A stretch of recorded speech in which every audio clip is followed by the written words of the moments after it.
Conservative new media viewers, JLin fans around the world, what's up? It's me, PFV, Paul F. Villarreal, the NBA expert, and we're here to talk about Brooklyn's 111-93 defeat tonight to the Milwaukee Bucks in Brooklyn, New York City.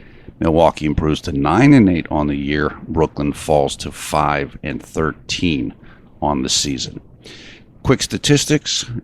Giannis Antetokounmpo, 23 points, 8 rebounds, 8 assists. He was incredible in this game, and I'll be talking more about him in a moment. Jabari Parker, 22 points. Brogdon off the bench. I'm sorry, I forget his first name. Malcolm Brogdon, 13 points, 4 rebounds, 4 assists.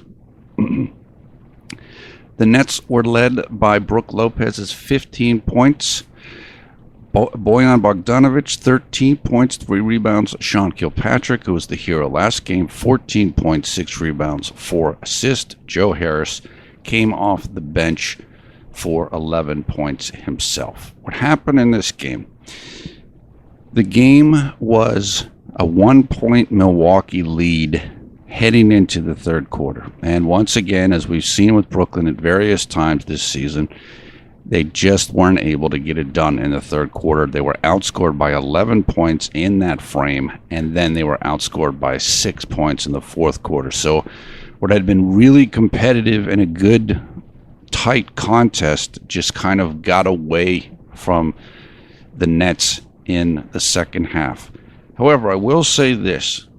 Also, I should add that the Bucks hit 15 three-pointers, which was very big in this game, and they got really on a roll with that in the third period. I'm not super disappointed about this game, though. Not as much as you might think when you lose by almost 20 points. And that's because Milwaukee is starting to figure things out. They're really starting to become a better team, even though the record is only 9-8. What they're doing now is Antetokounmpo is becoming kind of, he's rising up the superstar ranks and star ranks very quickly. And with him basically running the offense and then kicking out the shooters, it's going to be hard to stop Milwaukee in the future. And I saw this. If you watched the last video, I said that I watched Cleveland against Milwaukee, and Milwaukee did this to Cleveland. They beat them down pretty good. So I actually felt like the Nets competed hard in this game. They didn't give up. In the third quarter, the Nets were still playing pretty well, but Milwaukee started to feel comfortable. They started feeling like they had Brooklyn's offense under wraps. And so what happens when you really feel confident about your defense, it's easier to score on offense. And that's when they started hitting three-pointer one after another. So I do not think Brooklyn played bad in this game. In fact, I think they played pretty hard, at least through three quarters, for sure. It's just Milwaukee kind of overpowered them. And I said that the formulas for Milwaukee is Antetokounmpo plus defense plus their length and athleticism and ability to disrupt you when they are playing defense. And you could see in this game that Brooklyn was tentative on offense. And it's almost like there's a lid on the basket, and guys are afraid to shoot because they're afraid their shot's going to get blocked. When these two teams played the first time this season, there was the third game of the year for Milwaukee, for the Nets. That happened in that game. I remember vividly talking in the video about how Jeremy, his shooting wasn't that great in the game, or his three-point shooting, both his overall shooting and his three-point shooting, and I was making the point that it's because of Milwaukee's defense. And we saw it again tonight. They're one of the most defensively disruptive teams in the league.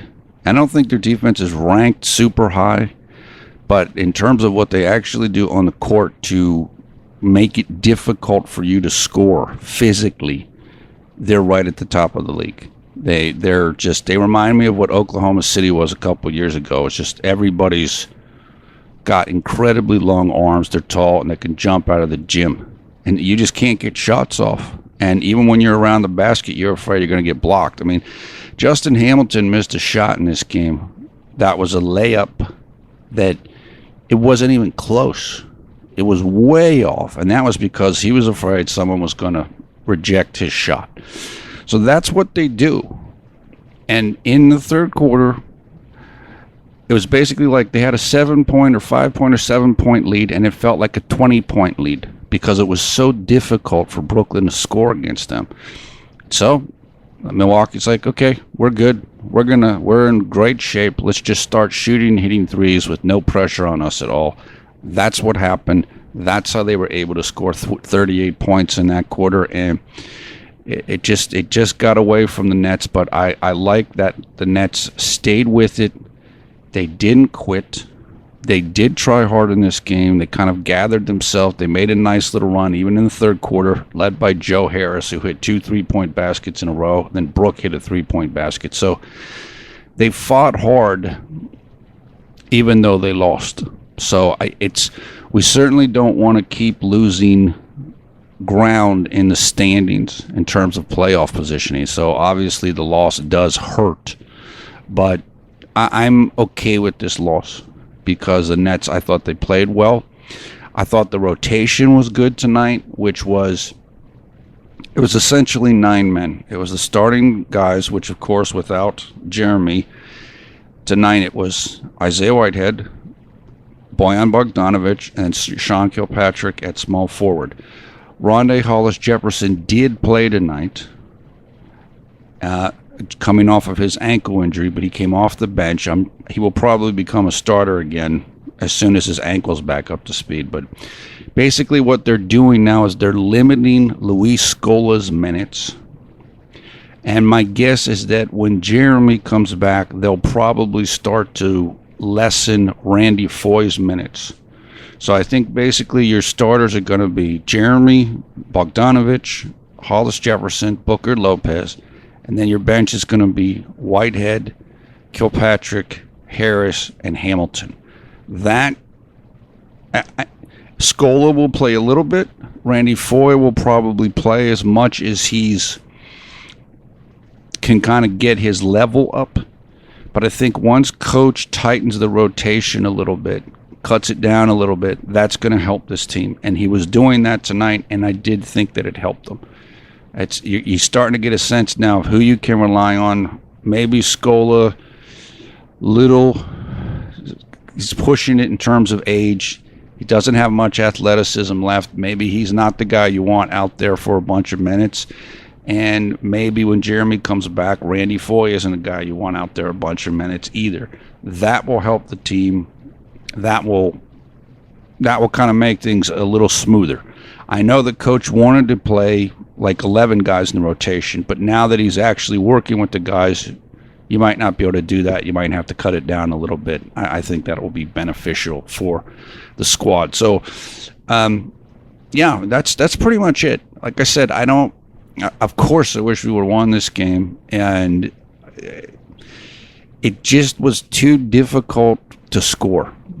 And they could not get in a sustained rhythm on offense.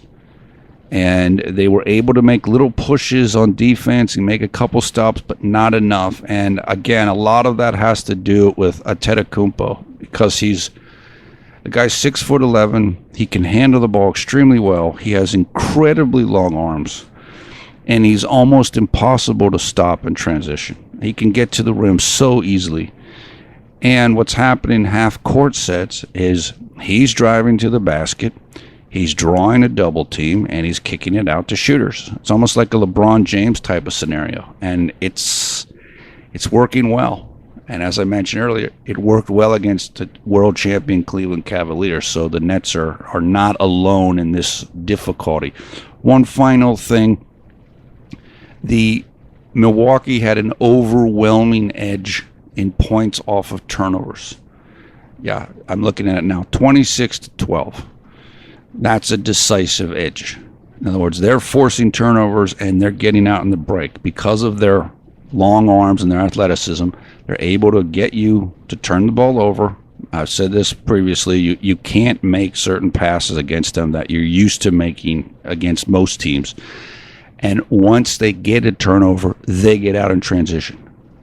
And they make you pay for every single turnover. So the Bucks aren't ready for... I don't think they're ready for stardom yet. I mean, obviously, they're still a 500 team, but they're going to be dangerous in the future. If they can kind of keep this core together and keep building, their depth is good, and it's getting better. Their coaching is good with Jason Kidd, and they're picking up Michael Beasley, picking up Matthew Dellavedova has helped this team quite a bit. This is a team that should be on the rise. And that's pretty much it. Look, Brooklyn just couldn't deal with it. They're definitely missing Jeremy. Jeremy sat out his 13th straight game. Still no updates. As I told you in the last video, I think this might take some time for him to come back. That's okay. Keep going. Hopefully we can string together some wins. But I don't know. Like I said, the team really, there's nothing to feel particularly bad about tonight. They just need to kind of figure out a way to score a little bit easier against Milwaukee if they can do that. They played them twice, and I think they probably have 2 more games against them. They at least have 1 more game against them, and I know that because it's the next game coming up. Let's talk about that. The next game will take place 2 days from now. It will be at Milwaukee. So when you have a situation where you play the same team 2 times in a row, you play them once at your building and the next time at their building, that is called a home and home. So it's a 2-game thing. You play at your place, then you play at their place. That's what's happening here. Saturday, December 3rd, it's an early game. It'll be at 5 p.m. in the afternoon. It'll be carried on the YES Network and NBA League Pass as long as you're not in the city of Milwaukee or the city of New York or too close to those 2 cities. And look, what the team needs to do, the coach and the players have got to figure out a way to get easier shots against this team and find some way to get an offensive rhythm.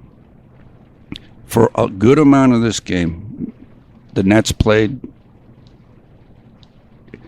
good enough defense, except in the third quarter. They just got to find a way to if they can get out and get a lead and get themselves into a rhythm, maybe that will be enough to do it. Because tonight it was Milwaukee that found the rhythm in the third quarter, and the Nets never really did find theirs. Okay. That is it for now. Hope you're having a great night or great day, wherever you are around the world where you watch this video. Take care. We will talk to you again in just a couple of days. Look, like I said, I thought the team played well tonight. Overall, they competed. They fought back when Milwaukee kind of pushed them down. It just it got a little bit out of hand with them, and missing Jeremy and with the talent gaps that are on this team, I thought that Brooklyn mostly gave a good showing of themselves tonight. So there's nothing to hang your head about. Let's just go back to the drawing board, look at film, see if you can exploit a couple things that you see on that film when we come up on Saturday, and hopefully let's get a win over this team and get Brooklyn back in the win column. That is it for now. Take care. We will talk to you again in less than 48 hours. Brooklyn Nets rematch, or game number 3 against the Milwaukee Bucks this season. Hopefully we can get at least 1 victory against Milwaukee before the season concludes. That game will take place in Milwaukee, Wisconsin, Saturday, December 3rd.